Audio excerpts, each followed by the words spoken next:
Saya kira kalau kita boleh sampaikan mungkin secara konsisten, kan baru dilakukan pada zaman Presiden Jokowi. Jadi ya memang ini kita harus melihat satu persatu komoditasnya untuk menentukan bagaimana roadmap dan strategi yang baik gitu ya. Di nikel saya kira kalau kita sudah cukup advance untuk nikel di stainless steel dan lalu arahnya ke baterai. Terus kemudian juga kita bisa menarik investasi dari perusahaan-perusahaan baterai kelas dunia masuk. Saya kira kalau ini kita sudah berada di jalur yang tepat.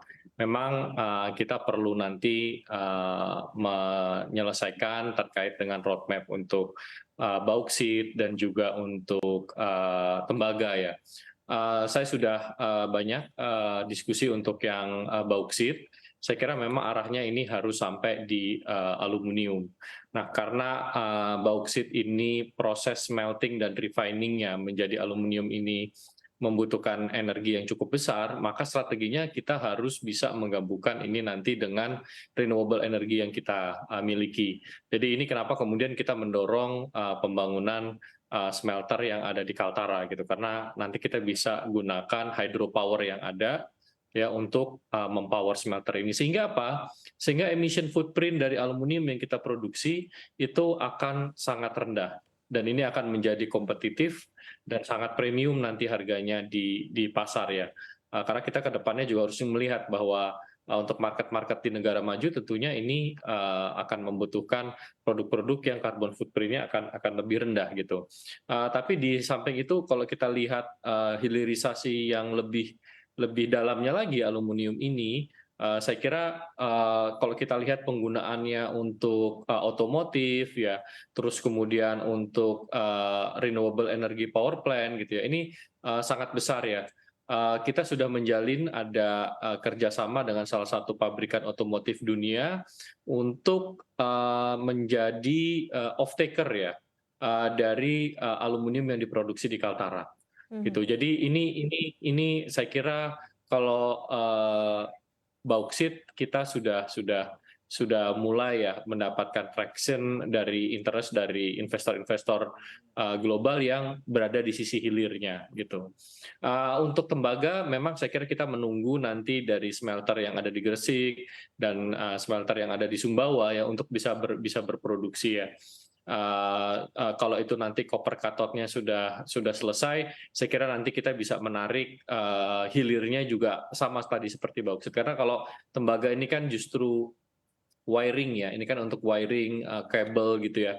Kalau kita lihat mobil listrik ya tentu saja wiringnya akan lebih banyak Mhm. dibandingin yang combustion gitu. Mhm. Jadi saya kira ini juga peluangnya besar dan ini kan kita lagi menciptakan ekosistem ya. Pak Luhut, Pak Presiden berkali-kali menyampaikan kita nggak ngelihat project by project lagi gitu. Mhm. Oh ini project nikel, ini project aluminium. Tapi gimana kita menciptakan ini jadi satu ekosistem gitu. Jadi kita mulai dari nikel, kita punya kobalt gitu ya. Kita bikin smelting, refining untuk nikel. Ini jadi bahan baku baterai. Mhm. Lalu di dalam baterai ini kita juga butuh aluminium, butuh koper. Kita jadikan baterai listriknya di Indonesia. Baterai listriknya ini akan dipakai untuk mobil, EV Mhm. gitu. Kita Mhm. undang investor EV-nya masuk ke Indonesia gitu. Jadi targetnya ya kita bikin ekosistem lithium baterai dan mobil listrik di Indonesia sehingga kita bisa menjadi nanti salah satu eksportir utama mobil listrik untuk kawasan Asia, paling tidak Asia Tenggara, Australia gitu ya. Saya kira ini adalah targetnya gitu. Jadi kita nggak bicara project by project nih Mbak. Jadi oke Oke. kita stop ekspor di bauksit, kita stop ekspor nanti di konsentrat tembaga, kita dorong ke hilirnya. Strateginya ini semua kita satukan gitu. Mhm. Jadi ini Mhm. jadi sebagai satu ekosistem industri yang tadi bukan hanya karbon footprint-nya rendah, tapi juga bisa kompetitif gitu di pasar karena tadi cost-nya relatively lebih rendah dibandingkan kompetitor-kompetitor kita yang lain. Baik, Saya sedikit kira Mas Seto, demikian. tadi Anda sempat mention adanya investor di otomotif ya. Mungkin sudah bisa di-spill apakah memang juga sudah banyak investor yang cukup tertarik melihat hilirisasi di Indonesia ya. Apalagi sudah di-mention Pak Bahlil bilang katanya Foxconn mau join juga begitu ya, Tesla katanya dengar-dengarnya udah semakin jelas gitu ya. Seperti apa Mas Seto? Kalau yang di Kaltara kita belum bisa disclose, tapi ini mobil listrik cukup besar juga, dia very established. kita juga masih lanjut negosiasi sama Tesla.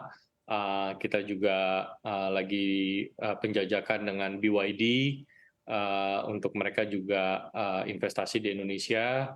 Saya kira nanti Februari ini nanti saya dengan Pak Rahmat juga sudah diundang untuk datang ke BYD di Tiongkok ya, untuk kita bicarakan apa sih yang mereka minta supaya mereka mau masuk di Indonesia. Kita tahu BYD itu sekarang adalah nomor satu Mhm. untuk penjualan mobil listriknya, sudah bisa berhasil mengalahkan Tesla.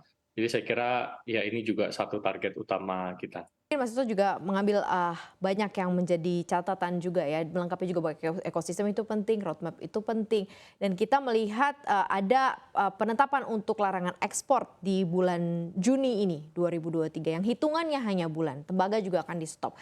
Bagaimana ini sementara smelternya kan belum tuntas dibangun, akan seperti apa? Apa yang bisa dikejar dalam periode yang sangat-sangat singkat ini dari pelaksanaan yang sesuai dengan mandat undang-undang pastinya, Mas Seto? Sebenarnya kan ini bukan hal yang baru ya, Mbak ya. Jadi sebenarnya di 2014 di Undang-Undang Minerba kita 2009 juga sudah ada, gitu ya. Di revisi yang kemarin 2020 itu sudah ada, gitu ya. Jadi kalau menurut saya sih harusnya mereka punya persiapan waktu yang cukup, gitu. Tinggal sebenarnya keseriusan aja, gitu. Terhadap para pelaku-pelaku ini. Mungkin mereka menganggap, oh ya ini nanti mungkin paling nggak jadi apa segala macam.